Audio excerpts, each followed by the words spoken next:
जय हिंद साथियों, आप सभी का स्वागत है। और आप सभी से एक आवाज़ चाहती हूँ, और यकीनन वो आवाज़ जब आप बुलंद करेंगे, उठाएंगे, तो इस देश के गरीब, मजदूर, किसान, आम आदमी को राहत देंगे। आप सबको मालूम है कि पिछले 18 दिनों से केंद्र की मोदी सरकार लगातार हर रोज पेट्रोल और डीजल के दाम को बढ़ाए चले जा रही है। जब पेट्रोल डीजल बढ़ेगा तो साफ सी बात है, ट्रांसपोर्टेशन महंगा होगा। जब ट्रांसपोर्टेशन महंगा होगा तो यकीनन है कि सामान, वस्तुएं और चीजें भी महंगी होंगी। जब महंगी होंगी तो महंगाई की मार किसे पड़ती है? गरीब और आम आदमी को। अमीर को फर्क नहीं पड़ेगा, उससे अमीर को कोई फर्क नहीं पड़ेगा। उन 80 करोड़ सुनिएगा, ये मैं नहीं कह रही, भाजपा के राष्ट्रीय अध्यक्ष जेपी नड्डा जी ने ट्वीट करके कहा कि हमने लॉकडाउन के दौरान 80 करोड़, जी हाँ 135 करोड़ के हमारी देश की आबादी, उसमें से 80 करोड़ गरीबी रेखा से नीचे वालों को उन्होंने अनाज मुफ्त का राशन दिया है इस लॉकडाउन के 3 महीनों में। तो मैं मानकर चलती हूं कि 80 करोड़ लोग गरीब हैं जो खुद का राशन नहीं खरीद पा रहे हैं। इतनी महंगाई अगर होगी तो आप सोच लीजिए उस गरीब का क्या होगा। मैं आपको बताती हूँ, जो कहते हैं कांग्रेस की डॉक्टर मनमोहन सिंह की सरकार ने क्या किया है, प्लीज उन्हें जाकर बताइए। मैं बहुत पीछे जाने को कहेंगे तो 2008 में भी ले जाऊंगी, लेकिन मैं 2014 में जब कांग्रेस की मनमोहन सिंह सरकार ने सत्ता छोड़ी थी, तब पेट्रोल के ऊपर सरकार ने कितनी जो है एक्साइज ड्यूटी जो है वो लगाई थी, वो थी 9 रुपए 20 पैसे पेट्रोल पर। भारत सरकार, मनमोहन सरकार ने एक्साइज ड्यूटी लगाई 9 रुपए 20 पैसे। आज 2020 में 6 सालों के अंदर केंद्र की मोदी भाजपा सरकार ने पेट्रोल पर कितनी एक्साइज ड्यूटी लगा दिया? 32 रुपए 98 पैसे, यानी कि लगभग 33 रुपए। हमारी कितनी थी? 9 रुपए 20 पैसे, इनकी कितनी है? 33 रुपए। डॉक्टर मनमोहन सिंह जी की 2014 की सरकार में डीजल के ऊपर उत्पादन शुल्क एक्साइज ड्यूटी कितनी थी? 3 रुपया 46 पैसे। जी हाँ, डीजल पे 3 रुपया 46 पैसे एक्साइज उत्पादन शुल्क मनमोहन सिंह सरकार ले रही थी। और मोदी सरकार कितने ले रही है? 31 रुपए 83 पैसे, लगभग 32 रुपए। हम 3 रुपए ले रहे थे, ये 32 रुपए ले रहे हैं। 6 सालों में ये एक्साइज ड्यूटी पूरे विश्व में भारत, जी हाँ पूरे विश्व में भारत एक्साइज ड्यूटी टैक्स वसूलने वाला सबसे नंबर 1 देश बन गया है। कनाडा, अमेरिका, जापान भी तेल के ऊपर इतना टैक्स नहीं लगा रहा, इतनी वसूली नहीं कर रहा पूरे विश्व में जितना टैक्स लगाकर वसूली करके भारत नंबर 1 पर खड़ा हुआ है। कितना 6 सालों में इन्होंने पेट्रोल, डीजल, तेल पर टैक्स लगा कर वसूल किया? 18 लाख करोड़। जी हाँ, 18 लाख करोड़ रुपया आम गरीब आदमी की जेब में डाका डालकर पेट्रोल डीजल के जो है दाम बढ़ाकर वहां से 18 लाख करोड़ लिया। आज जो अंतर्राष्ट्रीय बाजार है, वहां पर अंतर्राष्ट्रीय बाजार में कच्चे तेल की कीमत कितनी है? 42.41 डॉलर, लगभग अगर मैं आपको मान लूं $42 प्रति बैरल, $42 प्रति बैरल। मनमोहन सिंह जी की सरकार में 2014 में ये कच्चे तेल की कीमत अंतर्राष्ट्रीय बाजार में कितनी थी? 107 रुपए। जी हाँ, 107 रुपए डॉलर, 107 माफी चाहूंगी, $107 प्रति बैरल थी। आज कितनी है? $42 प्रति बैरल। तब कीमत कितनी थी? तब पेट्रोल आता था 71 रुपए में और अब आता है 80 रुपए में। तब आता था डीजल 55 रुपए में, आज डीजल आ रहा है लगभग 80 रुपए में। पेट्रोल और डीजल के दाम में कभी ऐसा नहीं हुआ आजादी के बाद कि डीजल जो है वो पेट्रोल से आगे निकल जाए। डीजल की कीमतें पेट्रोल से ज्यादा करती हैं, ये कभी नहीं हुआ, ये पहली बार हुआ है। किसी को समझ नहीं आ रहा है। किसी ने सही कहा है, पेट्रोल पंप पे अब देखने को मिलेगा अक्कड़ बक्कड़ बम्बे बो 80 हो गया है, अब 90 और पूरे 100 होने वाला। अगर आप खामोश रहेंगे, अगर आप आवाज उठाएंगे। एक तरफ तो कोरोना की महामारी, 14 करोड़ लोग बेरोजगार हो गए, काम धंधे नहीं है, स्कूटर बाइक लेकर जाएगा, किसान डीजल खरीदने जाएगा तो उस पर ये मार पड़ेगी। नारा क्या था 2014 में? बहुत हुई महंगाई की मार। अब की बार मोदी सरकार, ये 14 का नारा था, 20 आते आते ये नारा बन गया बहुत हुई महंगाई की मार, क्योंकि अब देश में है मुनाफा खोरों की सरकार। 18 लाख करोड़ रुपया जो 6 सालों में कमाया है वो कहाँ गया? हम कहते हैं अर्थव्यवस्था चरमरा रही है, निर्मला सीतारमण जी कहते हैं कि नहीं, देश की अर्थव्यवस्था पूरी मजबूती से अपने पैरों पे खड़ी और हम आगे बढ़ रहे हैं। जब अर्थव्यवस्था सही कर रही है तो गरीब को, मजदूर को, किसान को पेट्रोल डीजल के दाम बढ़ाकर मारा क्यों जा रहा है? ये कोरोना महामारी के दौरान जो मार पड़ी है, जो जख्म है, उन पे तो मलहम लगाने का काम किया जाना चाहिए था, लेकिन पेट्रोल डीजल के दाम बढ़ाकर आप मलहम नहीं लगा रहे हैं, आप उनमें नमक छिड़कने का काम कर रहे हैं। ये मैं नहीं कह रही, स्मृति ईरानी का ट्वीट उठाइए, बहुत चूड़ियां तोड़ी स्मृति ईरानी ने। नौटंकी नाटक अच्छा करती है क्योंकि जहां से वो आई हैं वो उनको ये सब अच्छी तरह करने की का वो सीख लेकर आई थी। चूड़ियां तोड़ी, बहुत हंगामा किया मनमोहन सिंह ने जब $107 प्रति बैरल डीजल था, तब 70 रुपए पर चूड़ियां तोड़ रही थी। आज अंतरराष्ट्रीय बाजार में $42 प्रति बैरल अगर डीजल है, तेल की कीमत है, तो 80 रुपए में पेट्रोल और डीजल बेच पे चूड़ियां नहीं तोड़ रही हैं वो। आज वो नौटंकी, वो ड्रामा थोड़ा प्रैक्टिस करिए, कहीं मुंबई के वापस सिनेमा हॉल थिएटर में जाना पड़े तो एक्टिंग अगर नहीं कर पाएंगे तो वापस वहां नहीं रह पाएंगे। उन्होंने ट्वीट किया था कि डॉक्टर मनमोहन सिंह तेल कंपनियों के साथ मिले हुए हैं, ये तेल कंपनियों को फायदा पहुंचा रहे। तो आज अगर हम ये सवाल करें, जब अंतर्राष्ट्रीय बाजार में तेल की कीमतें अंतर्राष्ट्रीय बाजार में $42 प्रति बैरल है, $42 प्रति बैरल है, तो आज पेट्रोल डीजल 80 क्यों है, 40 क्यों नहीं है? आज भी हम ये माने कि आप पूरी तरह से तेल कंपनियों के साथ मिले हुए हैं और वही तेल कंपनियां आपको मोटा चुनावी चंदा दे रही है, इसलिए आज अपनी चूड़ियां आप नहीं तोड़ रहे हैं। जब मनमोहन सिंह सरकार थी, जब हमारा जवाब देने का समय था, हम में अगर कोई कमी रही तो लोगों ने आपको 1 नहीं 2 बार पूर्ण बहुमत दिया। अब आप चीन की सरहद पर अगर फेल होते हैं तो 1962 का रोना रोते हैं। अगर आप तेल कीमतों में, महंगाई में फेल होते हैं तो आप फिर कांग्रेस के सर पर ठीकरा फोड़ते हैं। आप पूरी तरह से नाकाम हो चुके हैं, फेल हो चुके हैं, और आप कांग्रेस के पीछे इतिहास के पुराने पन्नों को खरीद के छुपना चाहेंगे तो आप छुप तो शायद जाएंगे, लेकिन देश की जनता को राहत नहीं दे पाएंगे। ये राहत देने की बात है। बिहार में कहा गया कि कांग्रेस के जो 4 अपने राज्य हैं और 2 राज्यों में हमारे गठबंधन की सरकार है, वहां क्यों नहीं वैट कम कर देते हैं। जो पूछ रहा था वो बिहार सरकार का प्रवक्ता था, नीतीश कुमार का। उन्हें याद दिलाया कि 18 मई को, जी हाँ 18 मई को बिहार की सरकार, नीतीश कुमार सरकार ने कैबिनेट में प्रस्ताव लाकर ₹2 पेट्रोल डीजल पे कम नहीं किए, बढ़ा दिए हैं। दिल्ली की केजरीवाल सरकार तो अब मोदी सरकार और शाह की पिछलग्गू बनकर उनकी पीठ हिलाते हिलाते उनके पीछे चल रही है, और उसने भी दिल्ली वालों को इतनी महंगाई में राहत देने की बजाय पेट्रोल और डीजल पर वैट बढ़ा दिया है। मैं आपको बताती हूँ, जब हमारी सरकार थी तो हमारी सरकार, मनमोहन सिंह की सरकार, बहुत पीछे चलिए नहीं जाती। 2014 में हम लोग ₹9.20, जी हाँ ₹9.20 पेट्रोल के ऊपर एक्साइज लेते थे, टैक्स लेते थे, ₹9। आज आप कितना ले रहे हैं? ₹33। ₹33 पेट्रोल के ऊपर टैक्स केंद्र सरकार ले रही है। हम कितना ले रहे थे? ₹9.20। डीजल के ऊपर हम कितना टैक्स ले रहे थे? डीजल के ऊपर हमारी मनमोहन सिंह सरकार ₹3.40 टैक्स ले रही थी, और आज केंद्र की मोदी सरकार कितना ले रही है? लगभग ₹32। हम कितने ले रहे थे डीजल के ऊपर टैक्स? ₹3। आप कितने ले रहे हैं? ₹32। ₹3 ₹32 में कोई फर्क होता है या नहीं होता?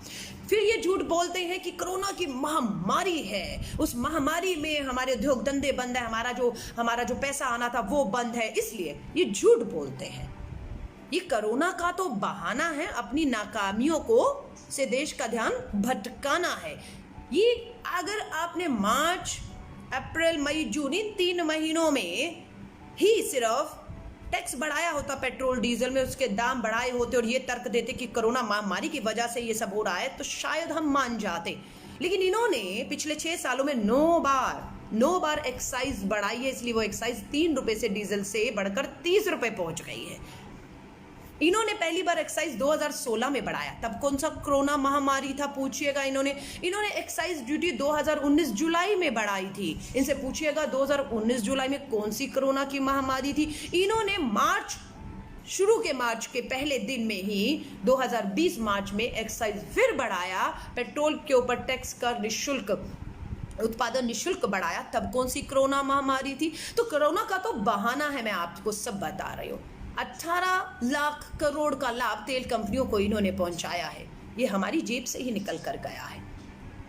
मैं आप सबसे कह रही हूँ, केंद्र सरकार से हम एक मांग कर रहे हैं। मैं इस बात से मानती हूँ कि हर राज्य अपना अपना जो है वो वैट लगा देता है। केंद्र तो अपना उत्पादन शुल्क, एक्साइज ड्यूटी बढ़ा ही रहा है।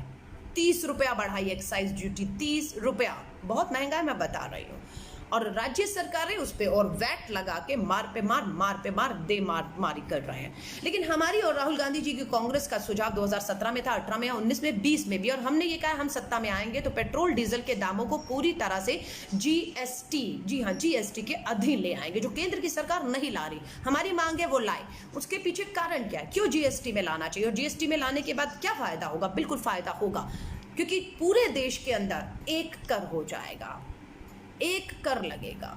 उसके बाद जो देश की सरकार है और राज्यों की सरकार है, वो एक्साइज ड्यूटी और वैट के नाम पर अपने अपने टैक्स, कोई 4%, कोई 10%, कोई 15%, कोई 30% तक लगा रहा है, वो नहीं लगा पाएगा, अपनी मनमानी नहीं कर पाएगा। अपनी मनमानी के तानाशाह तरीकों से आप लोगों पर टैक्स नहीं थो पाएंगे अगर आप जीएसटी के अधीन आ जाएंगे, क्योंकि जीएसटी पेट्रोल, डीजल और तेलों को एक ही दामों में सामान्य रूप से ले जाएगा। जो तेल और पेट्रोल की, डीजल की कीमत जम्मू कश्मीर में होगी, वही मुंबई, कलकत्ता और वही दिल्ली में भी होगी, जो अभी नहीं है, जिसका फायदा सरकारें, तेल कंपनियां, राज्य सरकारें भी मिली होंगी तेल कंपनियों से। जब ये आरोप हम पर लगता है तो आप पे आरोप क्यों नहीं लगे कि आप केंद्र की सरकार और राज्य सरकारें तेल कंपनियों से शायद मिली हुई है, इसलिए तेल कंपनियों के दबाव में केंद्र तो दाम बढ़ाता है, राज्य सरकारें भी वैट बढ़ा देती हैं, और इतना वैट बढ़ा देती हैं कि वहां की तेल कंपनियों को लाभ पहुंचता, चुनावी चंदा उन्हें भी मिलता हो। लेकिन जब आप जीएसटी कर देंगे तो अब आप मनमाने तरीकों से तेल कंपनियों के दबाव में आकर ये दाम नहीं बढ़ाएंगे। अगर कच्चे तेल की कीमतें अंतर्राष्ट्रीय बाजारों में बड़ी होती, जब मनमोहन सिंह जी के समय 2014 में $107 प्रति बैरल था, तब बड़ी होती तो समझ आता कि अंतर्राष्ट्रीय बाजार में तेल बहुत महंगा है, इसलिए वो थोड़ा बहुत उसका बोझ आम जनता पर भी आ रहा है। लेकिन मनमोहन सिंह सरकार ने 2014 में जब $107 प्रति बैरल तेल, कच्चे तेल की कीमतें थी, तब भी हम लोगों ने 70 रुपए से ऊपर नहीं जाने दिया। आज कच्चे तेल की कीमत 2020 में जब है तो अंतर्राष्ट्रीय बाजार में $42 पर है, $42 प्रति बैरल, और आज ये 80 रुपया वसूल रहे हैं। तो ये कच्चे तेल की कीमत तो इतनी कम है, कंपनियां तो बहुत सस्ते में कच्चा तेल जो है वो खरीद रही हैं, हमसे दुगने दाम वसूल रही हैं। ये मुनाफा कहाँ जा रहा है? आप गरीब आम आदमी को मार कर तेल कंपनियों को लाभ पहुंचाकर क्या फायदा हो जाएगा? और एक अंधभक्त का मैंने संदेश पढ़ा, ये अंधभक्त, इनकी भक्ति में ये इतने बेशर्म हो चुके हैं कि इन्हें गरीब का दर्द दिखना बंद हो गया है। एक अंधभक्त लिखता है कि लॉकडाउन के दौरान जब शराब दारू की दुकानें खोली थी, तो ये जब दारू खरीद सकते हैं महंगी, तो ये क्या पेट्रोल डीजल नहीं खरीद सकते? अरे लाना था, शर्म करो, डूब मरो चुल्लू भर पानी में। पेट्रोल सिर्फ वो नहीं खरीद रहा जो लाइनों में खड़ा होकर दारू खरीद रहा था आपके लॉकडाउन जब आपने खोला था, और दिल्ली की सरकार ने 70% जो है उस पे जो है वो कोरोना टैक्स लगा दिया था। शर्म आनी चाहिए कि आप दिल्ली की 2 करोड़ आबादी को और देश की 135 करोड़ गरीब आबादी को दारूबाज कहकर, ये कहकर बेशर्म भाजपा सरकार की ये दारू खरीद सकते हैं महंगी, तो ये पेट्रोल नहीं खरीद सकते। अरे शर्म कीजिए। इस देश का किसान, सरहद पे लड़ता जवान, बेरोजगार युवा, घर में काम करती हुई गृहिणियां, आज वो सब आपको दारूबाज लग रहे हैं? खून और पसीने की कमाई को आप लोगों ने, केंद्र की भाजपा सरकार ने, पहले नोटबंदी में, फिर उसके बाद ये लॉकडाउन में पूरी तरह फेल हो गए, तो पूरा अनलॉक करके सब कुछ राज्य सरकारों के ऊपर ठीकरा फोड़ा और खुद बच के निकल गए। वो कहाँ गई आपकी ताली थाली और 21 दिन का महाभारत का युद्ध? ना आपसे देश संभल रहा है, ना देश की आपकी सरहदों पर आपकी कूटनीति की वजह से आपको नेपाल आंख दिखा रहा है, चीन ने आपके 20 जवान शहीद कर दिए, पाकिस्तान रोज हिमायत कर रहा है, आपकी हिम्मत नहीं है। लेकिन मुझे खुशी है कि जो अंधभक्त नहीं है, जो इस बात को मानते हैं कि लगातार पेट्रोल डीजल के 18 दिन, पहली बार हुआ है 70 साल के इतिहास में, पहली बार कि हर रोज लगातार 18 दिन तक पेट्रोल डीजल के दाम बढ़ा बढ़ा के 80 रुपए पहुंचा दिए हैं और डीजल पेट्रोल से महंगा हो गया है। वो भी तब जब अंतर्राष्ट्रीय बाजार में इसकी कीमतें सबसे नीचे हैं। 18 लाख करोड़ रुपया केंद्र सरकार ने कमाया, लेकिन कहां गया नहीं मालूम है। अपनी ऐशो आराम, अपनी सुख सुविधाओं में, अपने खर्चों में, अपने 8,000 करोड़ के हवाई जहाज को आप मत खरीदते, आप अपने वो खर्चे कम कर सकते थे। आप पार्लियामेंट का जो सौंदर्यकरण कर रहे हैं 20,000 करोड़ में मत कीजिए, वो बैठे रहिए ना जिस पार्लियामेंट में बैठे हो, ये 20,000 करोड़ बचेगा, वो आपका हवाई जहाज वापस करिए, 8,000 करोड़ वहां बचेगा। लेकिन आम जनता की जेब में आप 20-30 पैसा कर करके आपने पिछले 18 दिनों में 30 रुपए के लगभग जो है अभी तक 6 सालों में पेट्रोल डीजल के दाम बढ़ा दिए। पक्की बात है ट्रांसपोर्टेशन की कीमतें बढ़ेंगी, पक्की बात है वस्तुओं की कीमत बढ़ेगी और महंगाई बढ़ेगी अगर आप और हम चुप रहे, और इसकी मार सिर्फ गरीब को पड़ेगी। ये लाखों करोड़ों के सूट बूट पहनने वालों को कोई फर्क नहीं पड़ेगा। पूरे लॉकडाउन में सोच रहे थे इन्होंने क्या किया, तो पता लगा जब इनकी नई तस्वीर आप सामने आई कि इन्होंने अपनी दाढ़ी, अपनी मूंछ पे, अपने पहनावे पे, अपने लुक को बदलने पे काम किया है। वरना आज दिल्ली के ही मात्र आंकड़े हर रोज 4,000 कोरोना वायरस पॉजिटिव आ रहे हैं। लेकिन बहुत आसानी से कोरोना वायरस की लड़ाई से निकलते निकलते चीन की सरहद पे पहुंचे और दोनों को अब धीरे धीरे ये सोच रहे हैं खत्म कर देंगे, मुद्दा ही नहीं रहेगा। पेट्रोल डीजल महंगाई के मुद्दे पर हम आ जाएंगे और थोड़ी देर बाद पेट्रोल डीजल महंगाई को भी लोग भूल जाएंगे, क्योंकि मार खाने की हमें आदत हो चुकी है। लेकिन मैं आपसे कहूंगी, सच्चे देशभक्त है, आवाज उठाइए। हमें अपने 20 जवानों की शहादत का बदला लेना है।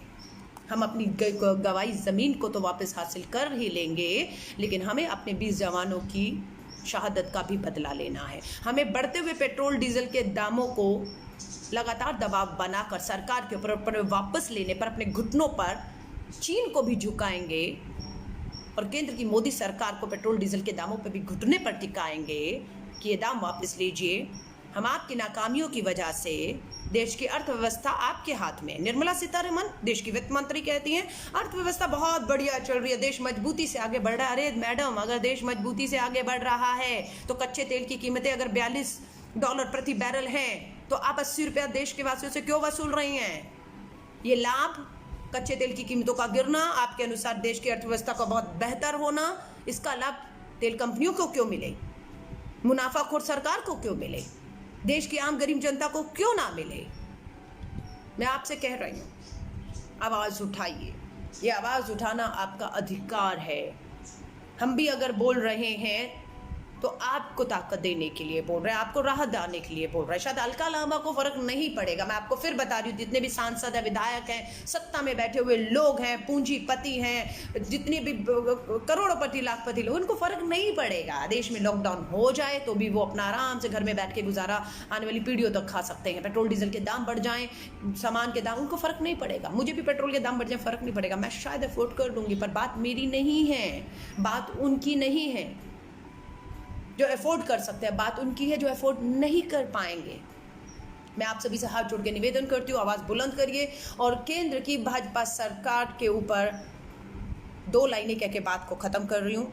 कोरोना महामारी तो बहाना है, अपनी नाकामियों से देश का ध्यान भटकाना है।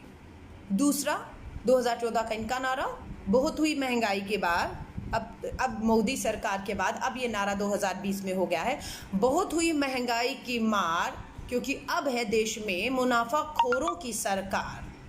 आवाज़ बुलंद करिए। केंद्र की मोदी सरकार को घुटनों पर आने पर तेल के बड़े दामों को वापस लेने पर मजबूर आपको और हमें मिलकर करना होगा। वीडियो को शेयर करिएगा ताकि ये आवाज़ इतनी फैले जिसमें हम सबका समर्थन लगे कि ये आवाज़ देश के 135 करोड़ और भाजपा के अनुसार 80 करोड़ जो गरीब लोग हैं, ये उनकी आवाज़ है, उन्हें राहत देने की आवाज़ है, और वो तो हम दिलवा कर रहेंगे। जय हिंद, जय भारत।